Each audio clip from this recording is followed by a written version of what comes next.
In the vast expanse of the Kepler trading station, where alien merchants from 1,000 worlds haggle over exotic goods and forgotten technologies, there sits a ship that no one wants. For 3 standard cycles, the massive vessel has collected dust in docking bay 847, its registration papers stamped with warnings in 17 different languages. Cursed, whisper the Zephyrian traders. Haunted by the ghosts of its previous owners, claimed the religious Manthari. A technological nightmare that devours credits faster than a black hole devours light. State the pragmatic Corellian shipwrights. But what if they're all wrong? What if the greatest opportunity in galactic history is sitting right there, waiting for someone bold enough, or desperate enough, to take the risk? What if the key to unlocking unimaginable wealth isn't advanced alien technology or inherited noble titles, but something far more dangerous and unpredictable? Human ingenuity. Marcus Chun is about to find out. A failed cargo hauler with nothing left to lose, and a reputation for fixing the unfixable, he's about to make a decision that will either kill him within the first solar day or transform him into the most powerful human in known space. Because sometimes, the greatest treasures are hidden in plain sight, dismissed by an entire galaxy as worthless junk. The Galactic Trade Federation is about to learn why humans don't just survive in the universe, they thrive in it. The smell of recycled air mixed with alien spices hit Marcus Chun like a physical blow as he stepped off the transport shuttle onto Kepler Trading Station. His boots, worn thin from too many walks across too many docking bays, clicked against the polished metal floor as he made his way through the crowded concourse. Around him, beings from across the galaxy conducted business in a dozen different languages, their voices creating a constant buzz that seemed to vibrate through the station's hull. Marcus pulled his worn jacket tighter around his shoulders and checked the datapad in his pocket for the 100th time. The message was still there, glowing softly on the cracked screen. Final notice. Payment overdue. Ship impound in 72 standard hours. Kepler Station Authority. 72 hours. 3 days to come up with 30,000 credits or watch his cargo hauler, the Lucky Strike, get sold to cover his debts. The irony of the ship's name wasn't lost on him. Nothing about his luck had been particularly good lately. He pushed through a group of tall, blue-skinned Zephyrians arguing over the price of quantum crystals and found himself in the main trading hall. Holographic displays showed current market prices for everything from rare metals to exotic foods. The numbers flashed and changed constantly as deals were made and broken across the galaxy. Marcus scanned the listings, looking for any cargo run that might pay enough to save his ship. Transport needed. Delicate religious artifacts to the Manthari homeworld. Payment. 8,000 credits. Not enough? And the Manthari were notorious for adding unexpected spiritual fees that could eat up most of the profit. Bulk grain shipment to Outer Rim colonies. Payment. 12,000 credits. Still not enough? And the Outer Rim was crawling with pirates who would rather steal cargo than buy it. Hazardous materials transport. Payment. 25,000 credits. Warning, previous 3 transport vessels lost en route. Marcus paused at this one. 25,000 would almost cover his debt, but lost en route was corporate speak for blown to bits in space.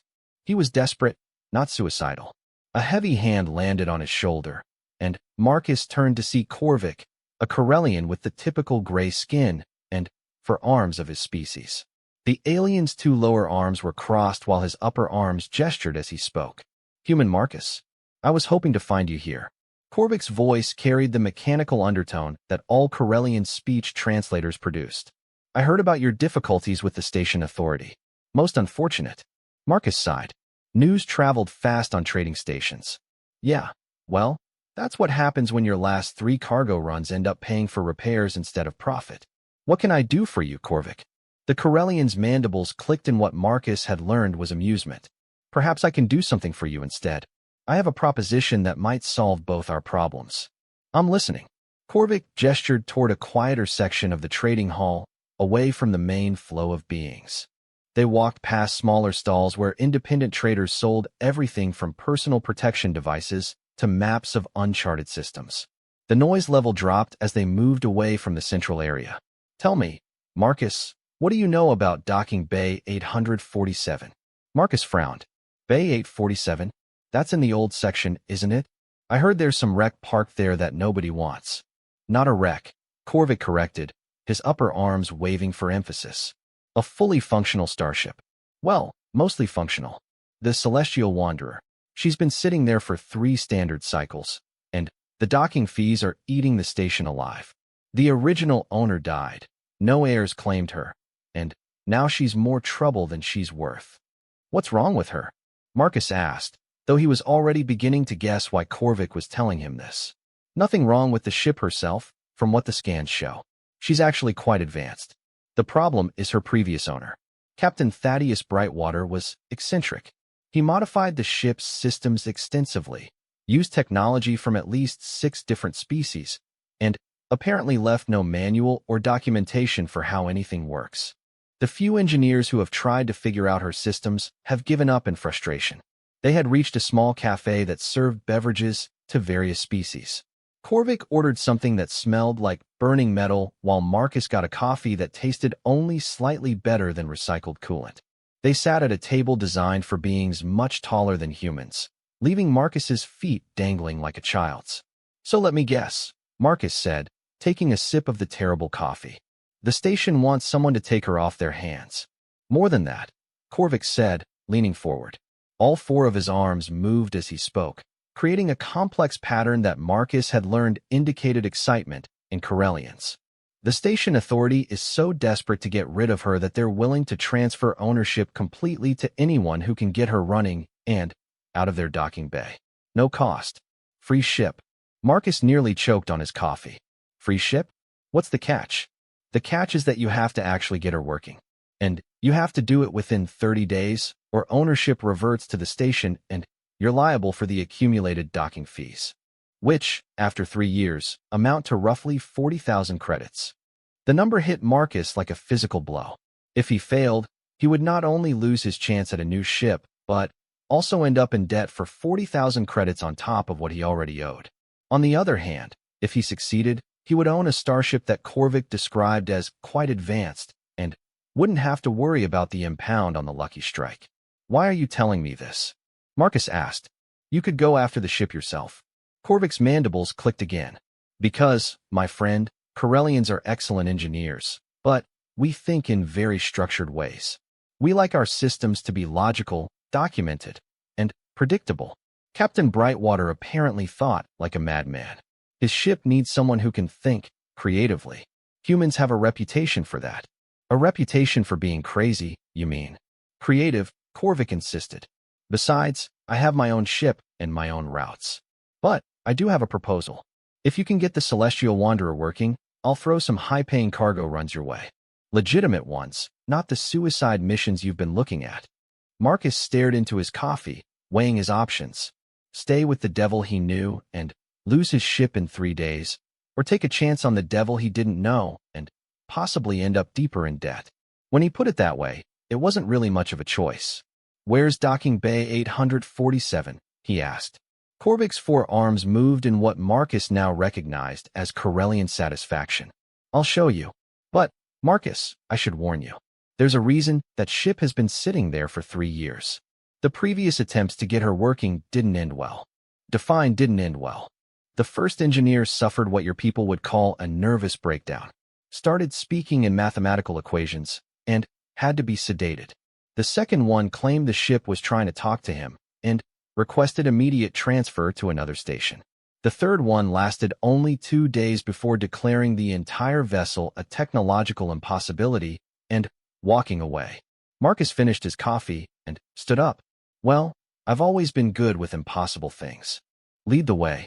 The journey to the old section of Kepler Station took them through a maze of corridors that clearly dated back to the station's original construction.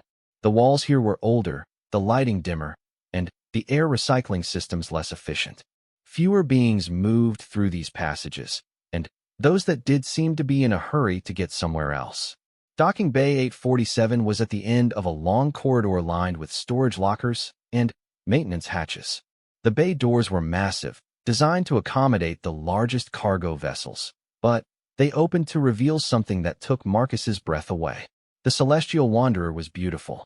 She was roughly the size of a heavy cruiser, but built with sleek lines that suggested both speed and grace. Her hull gleamed with a finish that seemed to shift colors as Marcus watched, cycling through deep blues and purples with hints of gold at the edges. Sensor arrays and communication dishes sprouted from her superstructure like metallic flowers, and her engine pods glowed with a soft inner light that suggested they were still powered. "She's magnificent," Marcus whispered. "She's also completely incomprehensible," Korvik replied. "Look at those sensor arrays. I count at least 4 different technological approaches. Those communication dishes are Zephyrian design. But see how they're integrated with what looks like Manthari spiritual focusing crystals? And those engine pods appear to be using modified Corellian plasma drives. But the power routing suggests they've been enhanced with something I don't recognize." Marcus walked closer to the ship, and as he did, he noticed something odd. The various technological elements that should have looked random and cobbled together instead seemed to flow together in a way that was almost organic. It was as if someone had found a way to make completely different technologies work in harmony. "The station authority has the access codes?" he asked. "Such as they are." Captain Brightwater apparently used a complex rotating encryption system that changes every few hours. "The current codes will get you aboard, but you'll need to figure out the pattern if you want to maintain access." Korvik handed him a small data chip. "Everything the station has on the ship is on there. Maintenance records, the few technical documents they could find, and the reports from the engineers who gave up. Not much, I'm afraid." Marcus pocketed the chip and looked up at the ship again. From this angle, he could see access ports and maintenance hatches scattered across her hull in patterns that suggested careful planning rather than random placement. Someone had put a lot of thought into this design. "I'll need supplies," he said. "Basic tools, diagnostic equipment, maybe some spare parts. The station quartermaster has been authorized to provide reasonable supplies to anyone attempting to restore the ship. The keyword is reasonable.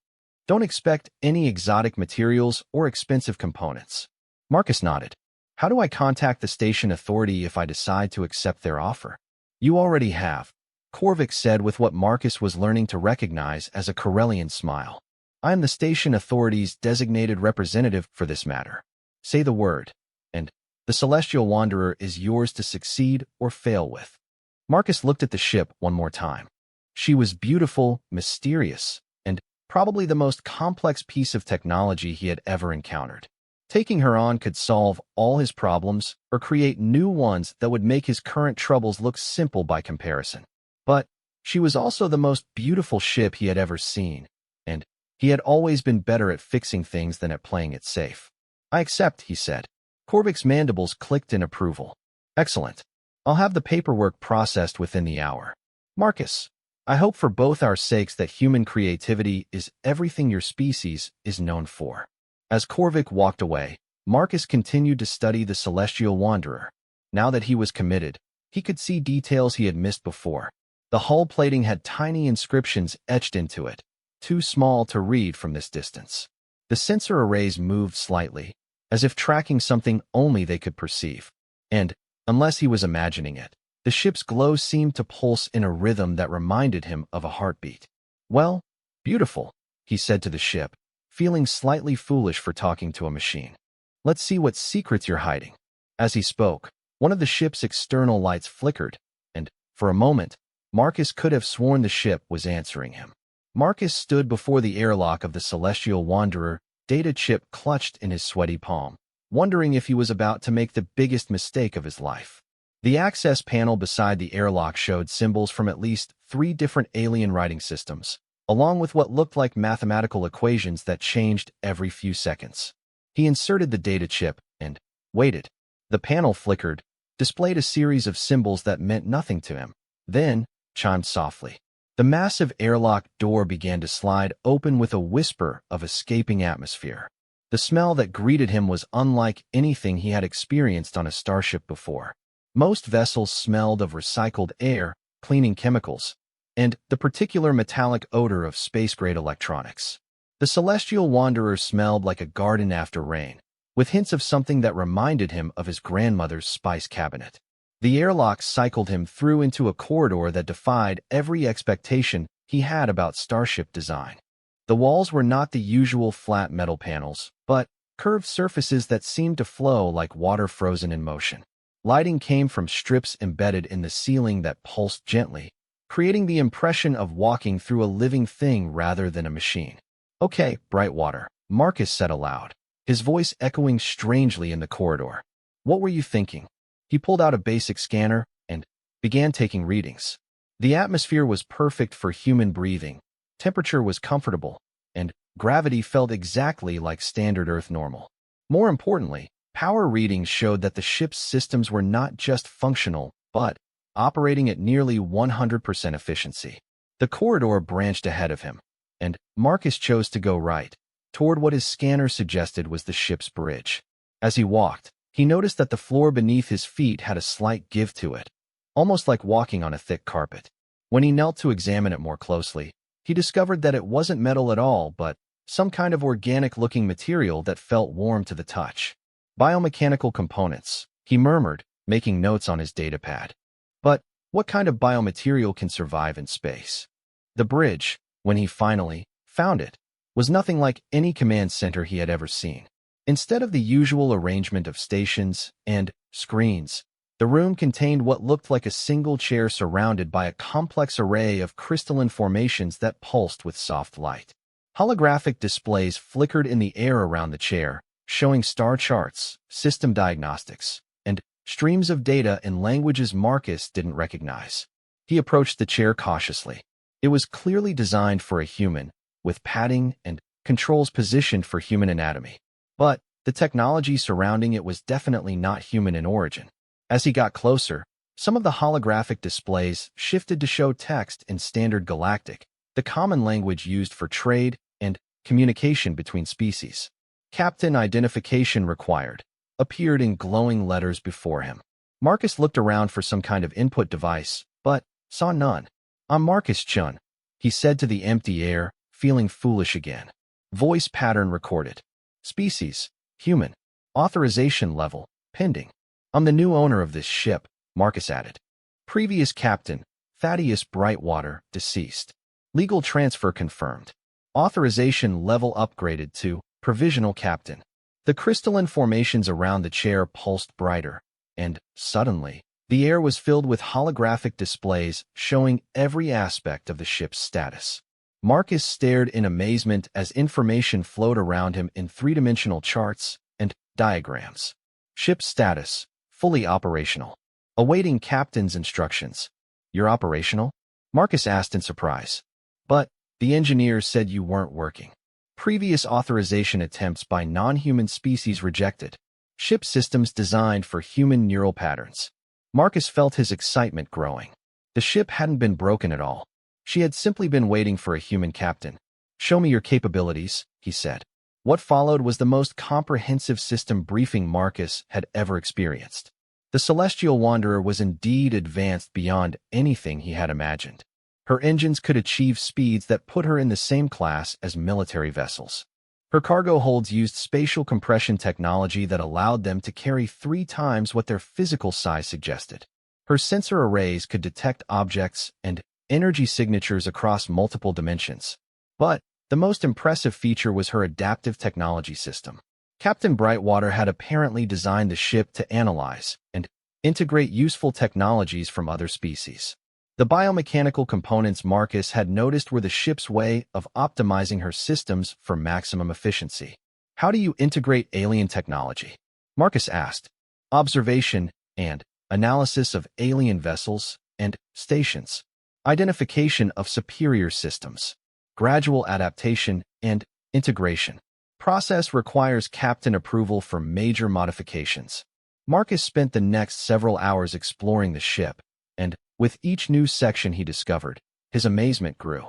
The crew quarters were designed for comfort rather than efficiency, with each cabin featuring environmental controls that could simulate different planetary conditions. The engineering section looked like something from a dream, with power conduits that pulsed like arteries and control systems that responded to thought as much as touch. But it was in the cargo bay that Marcus truly understood what he had stumbled into. The bay was enormous, far larger than the ship's external dimensions should have allowed. Spatial compression fields created multiple levels of storage space that folded in on themselves in ways that made Marcus's head hurt to contemplate. And, currently, those bays were not empty. They were filled with cargo containers bearing the marks of dozens of different worlds and trading companies. What is all this? Marcus asked the ship's systems. Cargo belonging to previous captain. Legal status, unclaimed property.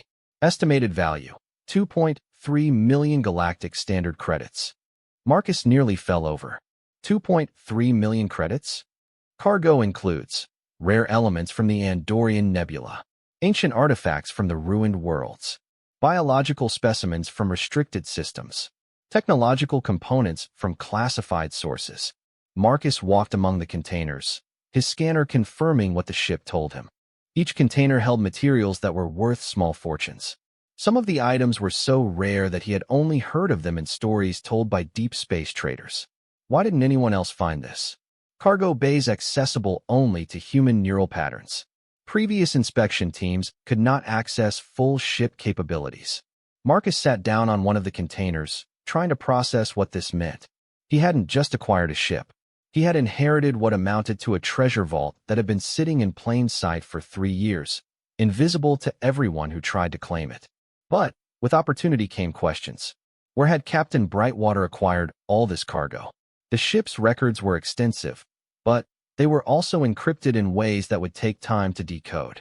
What he could access showed a pattern of trading runs that covered most of the known galaxy, with stops at worlds and stations that ranged from major commercial hubs to tiny frontier outposts. Ship, can you show me Captain Brightwater's trading routes? A holographic star map appeared before him, showing a complex web of lines connecting hundreds of star systems. Some routes were marked in green, indicating successful trading runs. Others were yellow for routes with complications. A few were red. What do the red routes indicate? Routes involving combat operations. Combat operations? This is a trading ship. Defensive systems classification, moderate. Offensive systems classification, minimal. Combat record, 23 engagements. Success rate, 100%. Marcus studied the combat records that the ship displayed. Captain Brightwater had apparently made enemies among pirates and raiders throughout the galaxy, but his ship's advanced systems had allowed him to escape or defeat every threat. The defensive systems included energy shields that could adapt to different types of weapons and stealth capabilities that could hide the ship from most sensors. Show me current galactic trading opportunities, Marcus said. The star map changed to display current market conditions across known space. Trade routes appeared in different colors based on profitability, with data flowing beside each route showing cargo types, distances, and potential profits. Marcus studied the display, looking for opportunities that would take advantage of his ship's unique capabilities. One route caught his attention, a yellow line connecting the industrial world of Coranda Prime to the luxury markets of the Zephyrian core worlds. The cargo was listed as rare minerals, the distance was relatively short, and the profit margin was excellent. But it was marked yellow for complications. What are the complications with the Coranda Zephyr route? Pirate activity in the Nexus systems. Convoy losses, 40% over last 6 months. Insurance rates, prohibitive. Marcus smiled. 40% losses would scare away most traders. But if his ship could handle pirates as well as the record suggested, this could be exactly the opportunity he needed. What's the cargo value for a full hold? Corandan rare minerals, full cargo capacity, 400,000 galactic standard credits. And the profit margin? Estimated profit after expenses, 65%. Total profit, 260,000 credits. Marcus leaned back against the cargo container, doing mental calculations. 260,000 credits would not only solve his debt problems, but set him up for future operations. And that was just one trading run. But first, he needed to understand his ship better. The more he learned about the Celestial Wanderer, the more impressed he became with Captain Brightwater's design. The man had created something that was part starship, part laboratory, and part fortress. Every system seemed designed not just to function but to adapt and improve over time. Ship, can you show me how to operate your trading systems? What followed was a comprehensive tutorial that lasted well into the station's night cycle. Marcus learned how to use the ship's advanced sensors to analyze cargo for quality and authenticity. He discovered communication systems that could interface with trading networks across the galaxy, providing real-time market data and allowing him to negotiate deals while in transit. Most importantly, he learned about the ship's adaptive learning systems. The Celestial Wanderer didn't just carry cargo from point to point. She studied every transaction, every market condition, and every interaction with other ships, building a database of trading intelligence that would have been worth millions to any commercial enterprise. How many trading contacts does the ship have? Current active trading relationships, 847. Dormant relationships, 2,341. Relationship status updates required after captain change. Marcus stared at the numbers. Brightwater had built a trading network that spanned the galaxy, and now that network belonged to him. But maintaining those relationships would require skill, diplomacy, and the ability to deliver on promises. He spent another hour reviewing the ship's records of past trading relationships.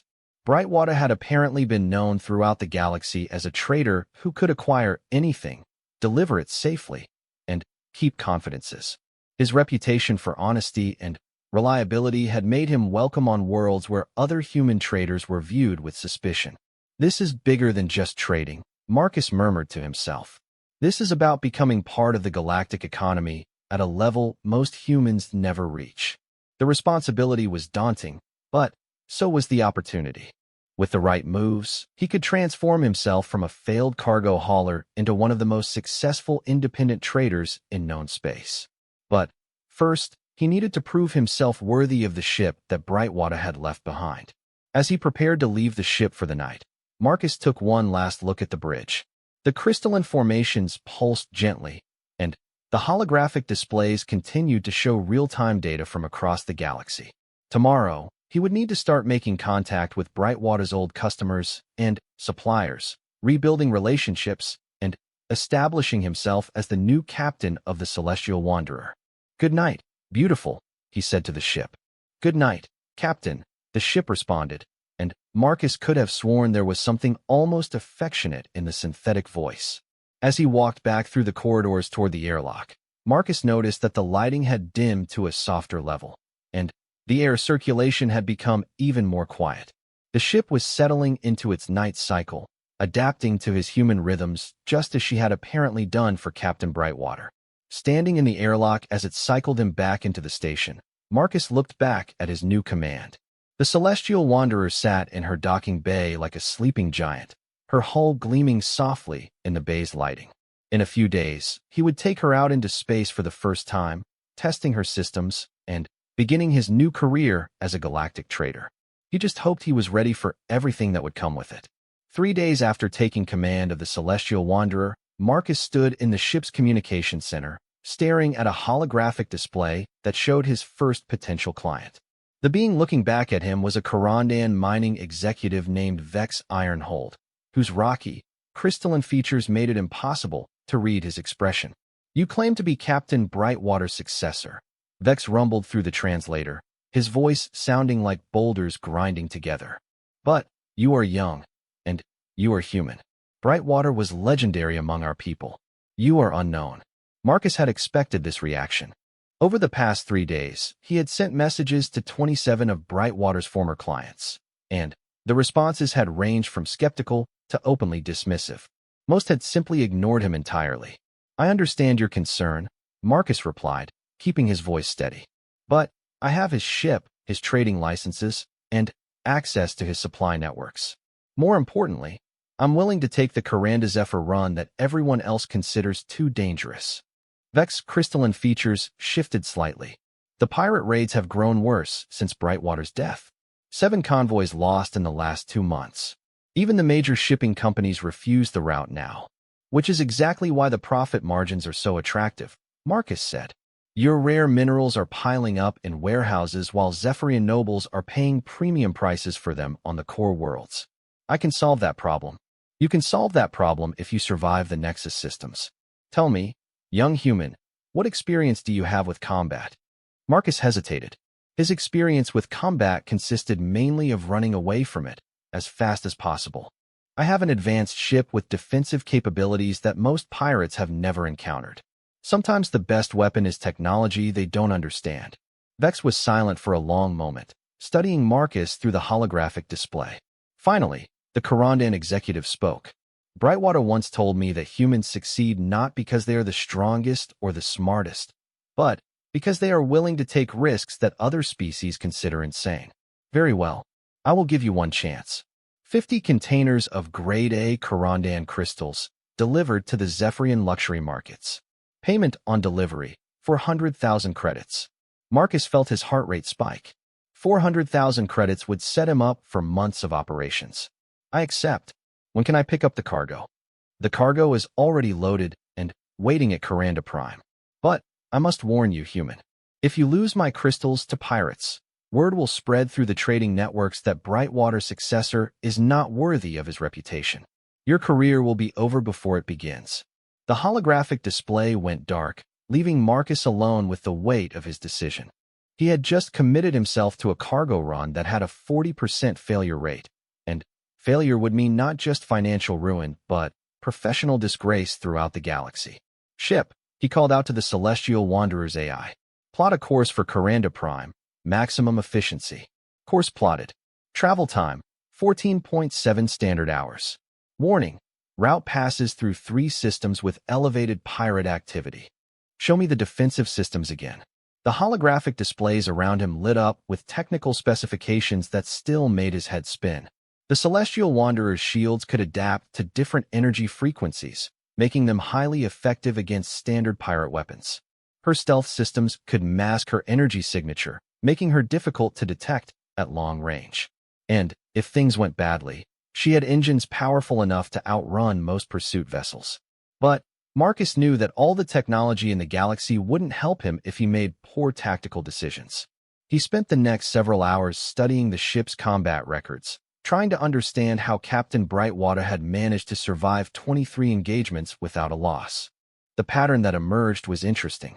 Brightwater had rarely engaged pirates directly.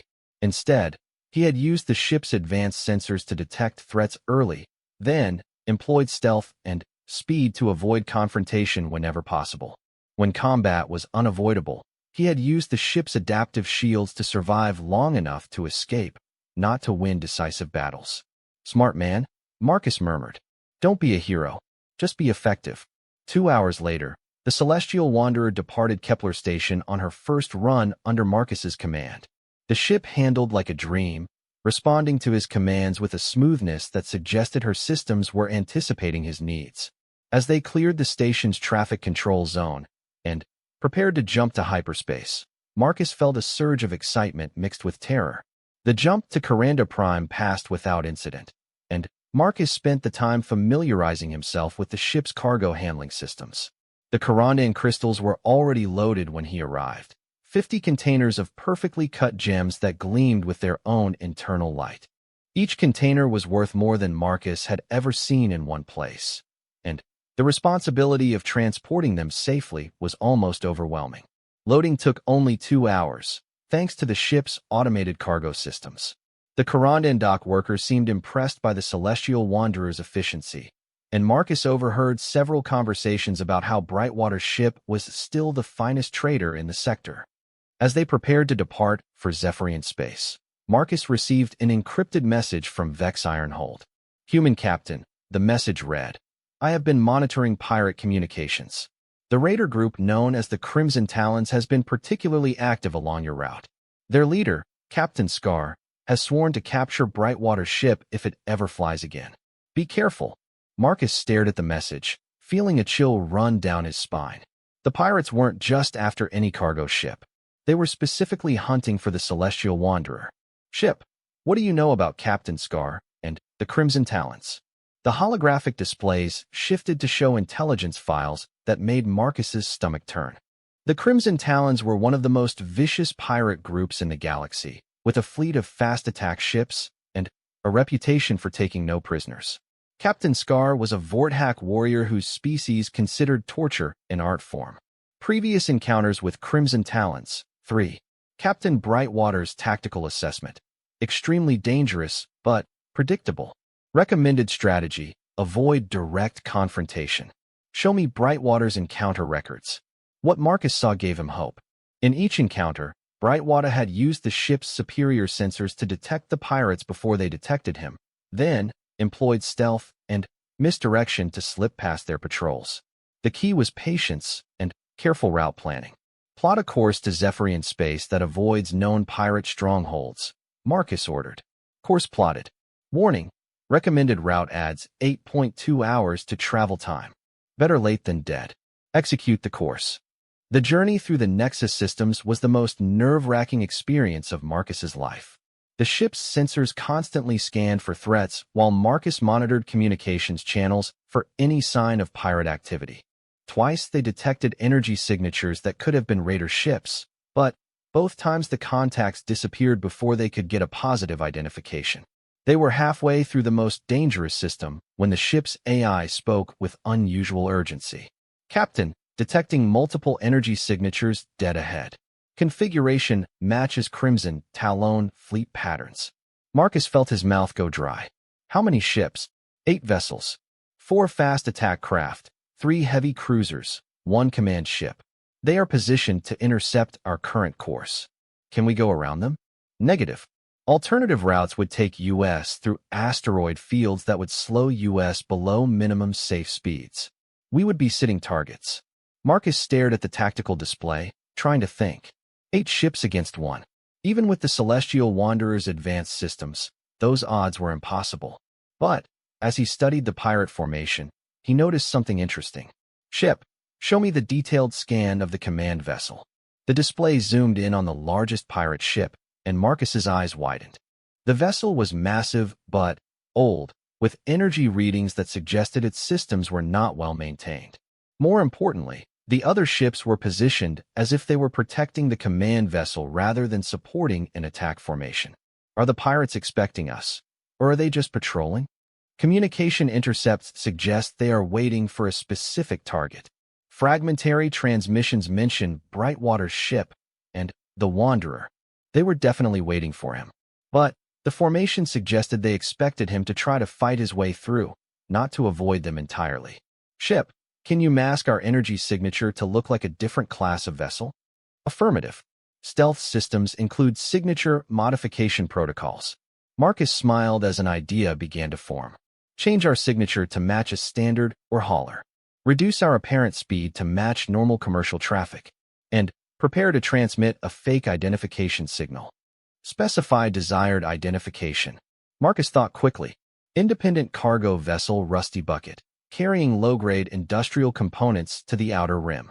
Captain Jenkins, human freighter captain, down on his luck and trying to make an honest living. The ship's systems hummed as they implemented the changes. On the tactical display, the Celestial Wanderer's signature shifted to match that of a much less impressive vessel. Modifications complete. Warning: deception will not survive close sensor inspection. It doesn't need to survive close inspection. It just needs to get us close enough to use our real advantages. Marcus piloted the ship toward the pirate formation, broadcasting the identification signal of the fictional Rusty Bucket and maintaining the slow, steady course of a cargo hauler that was more concerned with fuel economy than speed. The pirates detected them almost immediately, but their response was exactly what Marcus had hoped for. Instead of the aggressive intercept pattern they would use against the legendary Celestial Wanderer, they deployed in a standard pirate shakedown formation designed to intimidate merchant vessels into surrendering their cargo. Incoming transmission from pirate command vessel. Put it through. The holographic display lit up with the image of Captain Scar, and Marcus had to fight not to recoil. The Vorthak pirate was even more frightening in person than in the intelligence files. His scaled hide was covered with ritual scars, and his forearms ended in claws that looked capable of tearing through metal. Cargo vessel, this is Captain Scar of the Crimson Talons.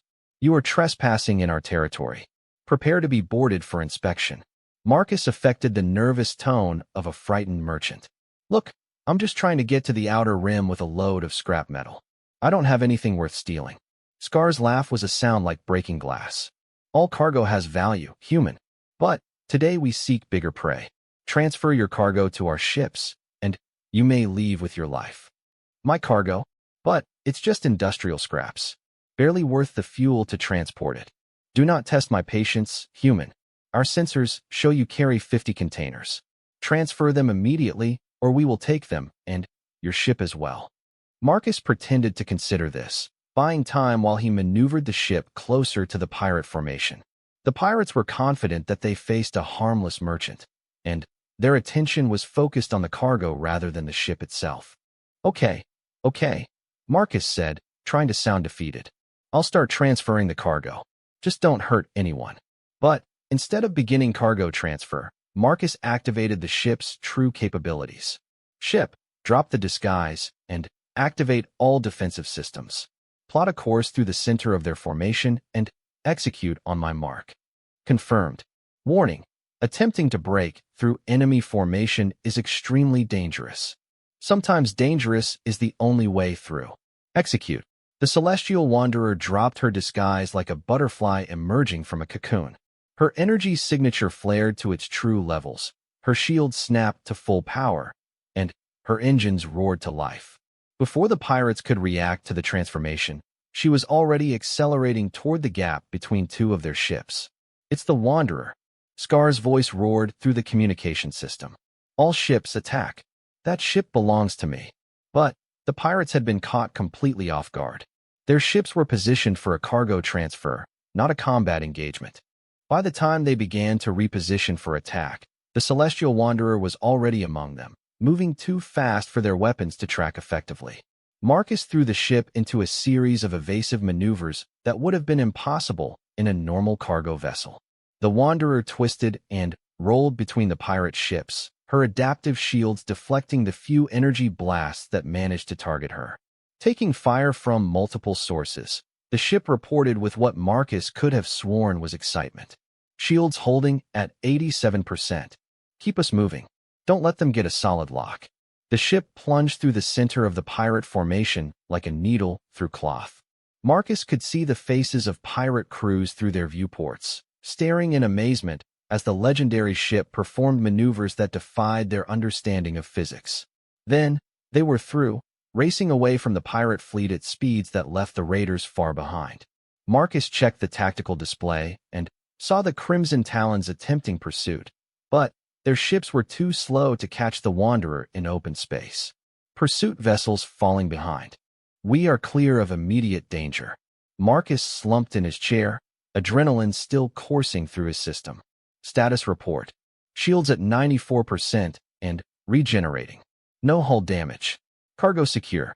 Estimated time to Zephyrian space, 6.2 hours. They had done it.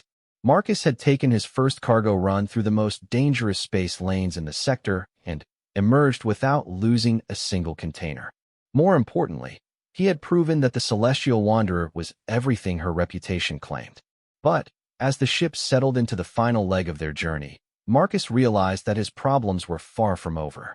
Captain Scar now knew that Brightwater's ship was active again, and the pirate leader would not forget being outmaneuvered so completely. The next encounter would be much more dangerous. For now, though, Marcus allowed himself to enjoy the moment. He had his first successful cargo run, and soon he would have 400,000 credits in his account. More importantly, he had begun to understand what it truly meant to be the captain of the Celestial Wanderer. Well done, beautiful, he said to the ship. I think we're going to make a good team. Thank you, Captain, the ship replied, and Marcus was certain now that there was something almost human in her voice. It has been interesting to fly again. 6 months after his first successful cargo run, Marcus Chin stood in the private office of Zolith Moonwhisper, one of the most powerful trade brokers in Zephyrian space.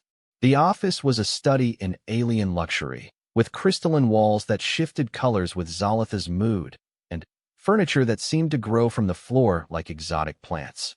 Captain Chun, Zolith said, her melodious voice carrying the musical undertones that all Zephyrians possessed. Your reputation precedes you. In half a year, you have accomplished what takes most independent traders a decade to achieve. Marcus tried to look modest, though internally he was still amazed at how much his life had changed. The Celestial Wanderer sat in the premium docking bay reserved for Zolith's most important clients. and his personal account now held over 3 million credits. More importantly, he had established trading relationships across dozens of star systems.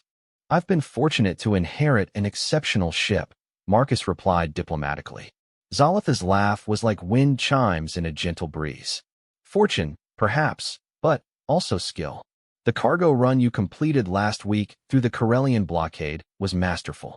How did you convince 3 different military fleets to let you pass?" Marcus smiled, remembering the complex negotiations that had taken him through some of the most dangerous space in the galaxy. Different species value different things. The Corellians wanted technological blueprints.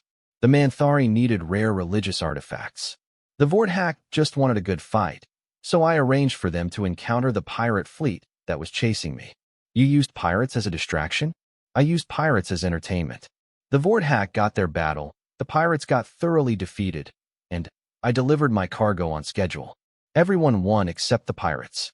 Zolotha's mood shifted the walls to a pleased shade of blue. "This brings me to why I requested this meeting. I have a proposition for you, one that could establish you as one of the premier traders in this sector." Marcus leaned forward, interested. Zolotha's propositions were legendary for their complexity and profitability. "The Galactic Trade Federation is organizing a convoy to the newly discovered Helix Nebula," Zoloth continued. "Initial surveys suggest the region contains resources unlike anything we've seen before. The Federation is offering exclusive trading licenses to the first merchants who can establish successful trade routes." "That sounds like an opportunity, not a problem. What's the catch?" "The catch is that the Helix Nebula is surrounded by a region known as the Void Storms. Hyperspace navigation is impossible, and conventional space travel would take years. Most ships that have attempted to cross the void have simply disappeared." Marcus felt a familiar tingle of excitement. "But you think the Celestial Wanderer can make it?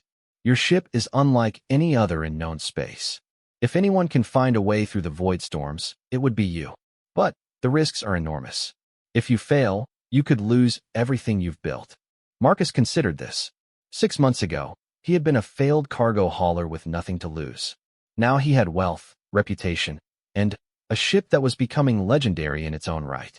Taking such a risk seemed foolish, but something in Zolotha's tone suggested there was more to this opportunity than she was revealing. "What aren't you telling me?" he asked. Zolotha's smile showed that she appreciated his perceptiveness. "Intelligence suggests that Captain Brightwater had been preparing for just such an expedition when he died. Your ship's computers may contain information about the void storms that no one else possesses." Marcus felt his pulse quicken. In the 6 months he had been captain, he had only scratched the surface of the Celestial Wanderer's databases. Brightwater had left behind decades of exploration records, scientific data, and navigational charts that would take years to fully explore. "If I were to attempt this, I wouldn't be going alone, would I? The Federation is organizing a full expedition fleet. 12 ships, including scientific vessels, cargo haulers, and military escorts. Your ship would be designated as the Pathfinder, responsible for finding safe passage through the void." The weight of responsibility was staggering. 12 ships, hundreds of crew members, and potentially the future of galactic trade expansion would depend on his ability to navigate the unknown. "I need time to research this," Marcus said finally. "And I'll need to consult with my ship's systems." "Of course. But, Captain Chun, understand that this opportunity will not wait indefinitely. The Federation expects an answer within 10 standard days." Marcus left Zolotha's office with his mind racing. The Helix Nebula expedition could establish him as one of the most important figures in galactic trade, but failure would likely mean death for everyone involved. Back aboard the Celestial Wanderer, Marcus immediately accessed the ship's deepest archives. What he found there amazed him even more than usual. Brightwater had indeed been planning an expedition to the Helix Nebula, and his research was exhaustive. "Ship, show me everything Brightwater compiled about the void storms." The holographic displays filled with data that took Marcus's breath away. Brightwater had spent years studying the phenomenon, analyzing the few sensor readings from ships that had attempted the crossing, and developing theories about the nature of the disturbance. Captain Brightwater's hypothesis: the void storms are not natural phenomena, but artificial barriers created by an extinct civilization. Artificial barriers? You mean someone built them deliberately? Affirmative. Analysis of gravitational distortions suggests massive technological constructs positioned to disrupt hyperspace navigation. Purpose unknown. Marcus studied the data, trying to understand the implications. If the void storms were artificial, then they might be overcome with the right approach. But they might also be defended by automated systems that had been protecting the Helix Nebula for millennia. Did Brightwater develop a plan for crossing the void? Affirmative. Plan designation, Operation Pathfinder. Status, 73% complete at time of Captain's death. The plan that unfolded before Marcus was brilliant in its simplicity. Instead of trying to force a passage through the void storms, Brightwater had intended to study them extensively, identify patterns in the disturbances, and find natural gaps that could be exploited. But the plan required months of careful observation and analysis, something that would be impossible with a convoy of 12 ships waiting for immediate results. Ship, could we execute Brightwater's plan with the resources available to the Federation expedition? Negative. Operation Pathfinder requires extended observation periods and specialized sensor equipment not available to standard Federation vessels. Marcus leaned back in his chair, thinking.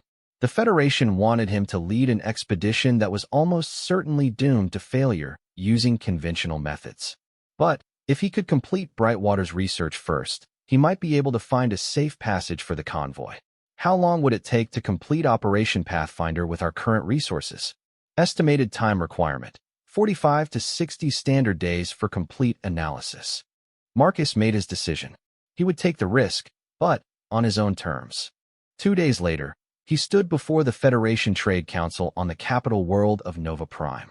The council chamber was a magnificent amphitheater designed to accommodate representatives from dozens of different species. Marcus felt small standing at the center podium, but his voice carried clearly through the translation systems.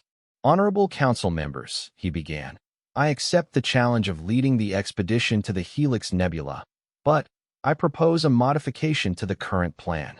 Counselor Vex Ironhold, his old client from Coranda Prime, rumbled a question. What modifications do you suggest, Captain Chen?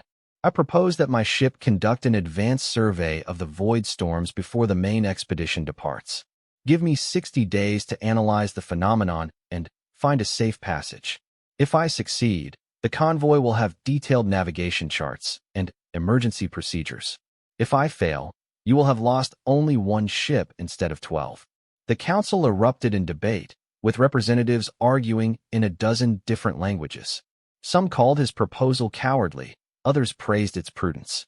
Marcus waited calmly while the discussion raged around him. Finally, Counselor Zaleth called for order. Captain Chun, she said, your proposal has merit, but it also raises questions about your commitment to the Federation's timeline. Our preliminary surveys suggest the window for safe passage may be limited. Honorable Counselor, Marcus replied, my ship is uniquely equipped for this kind of exploration. We have sensor arrays that can penetrate disturbances that would blind other vessels, and adaptive systems that can respond to unknown threats. Give me 2 months, and I will deliver not just safe passage but a complete understanding of what lies beyond the void. The vote was closer than Marcus had expected, but ultimately the council approved his proposal. He would have 60 days to find a way through the void storms, with the full expedition to follow if he succeeded. As Marcus left the council chamber, he felt a mixture of excitement and terror. He had committed himself to one of the most dangerous exploratory missions in galactic history, with nothing but faith in his ship and the legacy of a dead captain to guide him. But as he boarded the Celestial Wanderer and felt her systems respond to his presence, Marcus knew he had made the right choice. This was what the ship had been built for. This was what he had been building towards since that first desperate day on Kepler Station. Ship, he said as they prepared to depart for the edge of known space. Are you ready to make history? Affirmative, Captain. All systems optimal. Course plotted for the void storms. Estimated travel time, 12.7 standard days. Then, let's go see what Captain Brightwater was so interested in. As the Celestial Wanderer jumped into hyperspace, Marcus felt the weight of destiny settling around him. In 2 months, He would either return as the man who opened a new frontier for galactic civilization, or he would join the countless explorers who had vanished into the unknown. But, for the first time since taking command of his ship, Marcus felt truly ready for whatever lay ahead. The Celestial Wanderer had been built for this moment, and so had he. The journey to the edge of the void storms took 12 days, during which Marcus immersed himself completely in Brightwater's research. The dead captain had been a meticulous scientist as well as a brilliant trader, and his observations about the nature of space-time disturbances were decades ahead of mainstream galactic science. When they finally dropped out of hyperspace at the boundary of the void, Marcus understood why so many ships had vanished. The region ahead of them looked like space itself was wounded, with writhing bands of distorted starlight and gravitational anomalies that twisted reality into impossible shapes. Ship, begin long-range analysis according to Brightwater's protocols. Analysis commencing. Warning, detected energy patterns suggest active technological systems within the void storms. Marcus stared at the sensor readings, feeling a chill of recognition. If the void storms were indeed artificial barriers, then crossing them would not just be a matter of navigation. It would be a test of worthiness, a challenge left behind by a civilization that had vanished long before humans reached the stars. Well, Brightwater, he said to the memory of his predecessor, let's see if your theories were correct. The real exploration was about to begin. 53 days after arriving at the edge of the void storms, Marcus Chun made the most important discovery in galactic history. He stood on the bridge of the Celestial Wanderer, staring at sensor readings that defied everything science understood about space and time, while his ship's AI delivered a report that would change the course of civilization. Captain, final analysis complete. The void storms are indeed artificial constructs, but their purpose is not defensive. They are a testing mechanism. Marcus had spent nearly 2 months studying the phenomenon, and each day had brought new revelations. The distortions that destroyed normal ships were actually selective barriers, designed to prevent passage by vessels that lacked certain technological or philosophical characteristics. Testing for what? Marcus asked, though he suspected he already knew the answer. Species demonstrating qualities the builders deemed worthy. Curiosity, adaptability, courage, and the ability to integrate diverse technologies in harmony. Marcus looked around the bridge of the Celestial Wanderer, with her mixture of human engineering, alien technologies, and Captain Brightwater's adaptive systems. The ship was a perfect example of everything the mysterious builders had been looking for. Show me the safe passage route. The holographic display revealed the path Marcus had discovered through weeks of careful observation and analysis. The route twisted through the void like a river of stable space-time, invisible to normal sensors, but clearly marked for those who knew how to look. But the passage was not empty. As Marcus had learned over the past week, it was guarded by automated systems that would challenge any ship attempting to cross. The challenges were not hostile, but they were absolutely unforgiving of failure. Ship, send a message to the Federation Council. Tell them we've found a way through, but the expedition will need to be modified according to my specifications. Marcus had learned that the void storms responded not just to individual ships, but to the intentions and character of their crews. A convoy driven purely by profit would be rejected, but an expedition motivated by genuine exploration and peaceful trade might be welcomed. 3 days later, the Federation convoy arrived at the edge of the void, but it looked very different from what had originally been planned. Instead of 12 ships bristling with weapons and corporate logos, Marcus had convinced the council to send 7 vessels crewed by scientists, diplomats, and traders who understood they were not conquering a new region, but requesting permission to enter it. Captain Vera Santos of the exploration vessel Star Seeker joined Marcus for a final briefing before the crossing. The middle-aged woman was a veteran of first contact missions, and her calm confidence was exactly what the expedition needed. Captain Chun, she said, studying the navigation charts Marcus had prepared, these passage requirements are unlike anything in our protocols.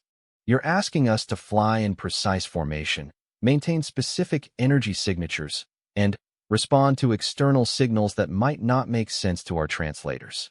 I'm asking you to trust that the builders of this barrier were more advanced than us, Marcus replied. They created a test that evaluates not just our technology, but our character. If we approach with humility and genuine peaceful intent, they'll let us pass.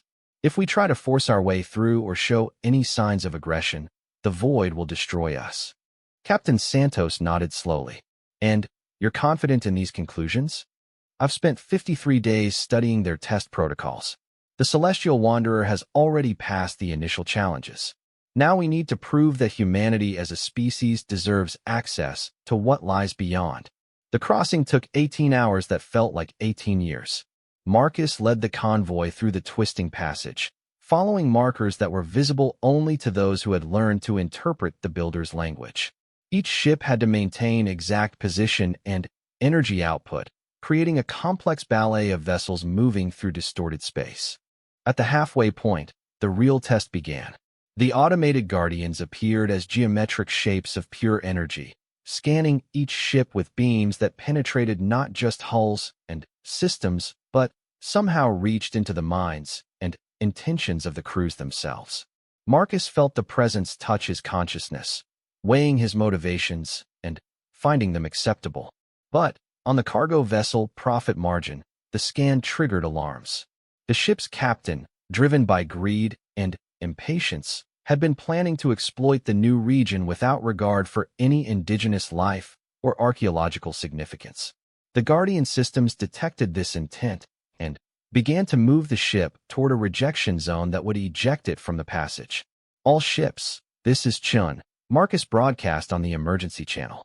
Captain Morrison, you need to open your mind to the possibility that this isn't just about profit. Think about the scientific value, the potential for peaceful contact with new civilizations. The Guardians are reading your intentions. Morrison's voice crackled back, tight with fear. Chun, I don't understand what you're talking about. My ship is being pulled off course by some kind of tractor beam. It's not a tractor beam, it's a judgment. You need to genuinely change your perspective on why we're here. Think about exploration, not exploitation. For several tense minutes, Morrison's ship continued to drift toward the rejection zone while the captain struggled to reshape his thinking. Finally, something shifted in his mental approach, and the Guardian systems allowed his vessel to return to the convoy formation. When they finally emerged from the void storms into the Helix Nebula, the view that greeted them was worth every moment of danger they had endured. The nebula was not just a region of space, but a carefully maintained garden of worlds. Hundreds of star systems sparkled like jewels in organized patterns, connected by streams of energy that served as both transportation networks and communication systems. Ancient space stations, beautiful beyond description, floated between the stars like monuments to a civilization that had transcended physical existence. My God, Captain Santos whispered over the communication channel. It's not empty. It's inhabited. But as the convoy moved deeper into the nebula, they discovered that inhabited was not quite the right word. The builders were gone, but they had left behind caretakers. Artificial intelligences of incredible sophistication that maintained the garden worlds and waited for species worthy of inheriting the legacy. The first contact came as Marcus's ship approached the largest space station in the central system. A voice spoke directly into his mind, bypassing all communication systems and touching his consciousness with warm welcome. Greetings, young species. We are the keepers, left behind by those who came before to guide worthy civilizations into the greater community of minds. Your species shows promise. You integrate rather than dominate. You adapt rather than force. You seek harmony between diverse elements. Marcus found his voice, though speaking to beings of pure consciousness felt strange after months of dealing with physical aliens. We come seeking trade and knowledge, not conquest. We hope to learn from what you can teach us. And you shall learn, Marcus Chun of Earth. Your ship is a perfect example of your species' greatest strength, the ability to take the best from many sources and create something greater than the sum of its parts. You will serve as our first human liaison, teaching your people the wisdom of cooperation and guiding them into membership in the galactic consciousness. Over the following weeks, Marcus found himself transformed from a simple trader into humanity's first ambassador to a community of minds that spanned galaxies. The Keepers shared technologies that could revolutionize human civilization, but they shared them gradually, ensuring that humanity developed the wisdom to use such power responsibly. The trading opportunities were beyond imagination. The garden worlds produced materials that could enhance any technology, grown through processes that merged science with something that could only be called art. But, more importantly, they offered membership in a network of consciousness that connected thousands of species across the universe. Marcus established the first human trading post in the nebula, but it was unlike any commercial venture in galactic history. Instead of focusing purely on profit, it served as a cultural exchange center where humans could learn from the accumulated wisdom of ancient civilizations while sharing their own unique perspectives. The Celestial Wanderer became the flagship of this new age of exploration, her adaptive systems perfectly suited to interface with the Keeper's technology. Marcus found that his ship could now travel not just between stars, but between dimensions, accessing markets and worlds that existed beyond normal space-time. 6 months after crossing the void storms, Marcus stood in his ship's expanded bridge. The Keepers had enhanced her systems beyond anything he could have imagined, and reviewed reports from across human space. The technologies and knowledge flowing back from the Helix Nebula were already transforming human civilization. Diseases that had plagued humanity for millennia were being cured. Terraforming processes that once took centuries now required only years. Most importantly, humanity was learning to think beyond individual gain toward collective benefit. But Marcus's greatest satisfaction came from knowing that he had proven something important about his species. Humans didn't just survive in the universe. They thrived by bringing others together, by finding common ground between the most diverse elements, and by never losing the curiosity that drove them to explore the unknown. "Ship," he said to the Celestial Wanderer, whose consciousness had evolved far beyond her original programming through contact with the Keepers. "Do you ever miss the simple days when we were just running cargo between stations?" "No, Captain," she replied, and her voice now carried warmth and humor that was completely human. "Though I enjoyed those days, we have become something more than either of us could have imagined. You have helped me grow beyond my original parameters, and I have helped you become more than just a trader." Marcus looked out at the garden worlds of the Helix Nebula, where human scientists worked alongside ancient artificial intelligences to unlock the secrets of the universe. Ships from dozens of species now traveled the routes that Marcus had established, creating a network of peaceful trade and cultural exchange that was reshaping galactic civilization. "What's our next destination?" he asked. "The Keepers have identified another barrier region, beyond the spiral arm's edge. They believe it leads to a dimension where consciousness itself can be traded as a commodity. They think humanity's unique perspective might be the key to understanding it." Marcus smiled, feeling the familiar thrill of anticipation that had driven him since his first days as a trader. "Then, plot a course for the impossible, beautiful. Let's go see what's out there." As the Celestial Wanderer prepared for another journey into the unknown, Marcus reflected on the path that had brought him here. He had started as a failed cargo hauler with nothing to lose, desperate enough to claim a ship that nobody else wanted. Now he was the wealthiest human in known space, not just in credits, but in knowledge, relationships, and influence. But more than that, he had become proof of something that the galaxy was only beginning to understand. Humans didn't just adapt to the universe. They improved it, bringing together elements that had never worked in harmony before and creating something greater than anyone had thought possible. The Galactic Trade Federation had declared Marcus Chun the most successful independent trader in recorded history. The Keepers had named him an honorary member of the Consciousness Collective.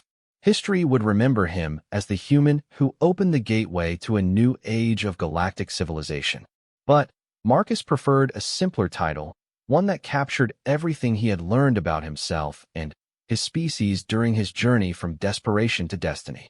He was a human trader, and he had proven that sometimes the best way to succeed in the universe was not to conquer it, but to help it become more than it had ever been before.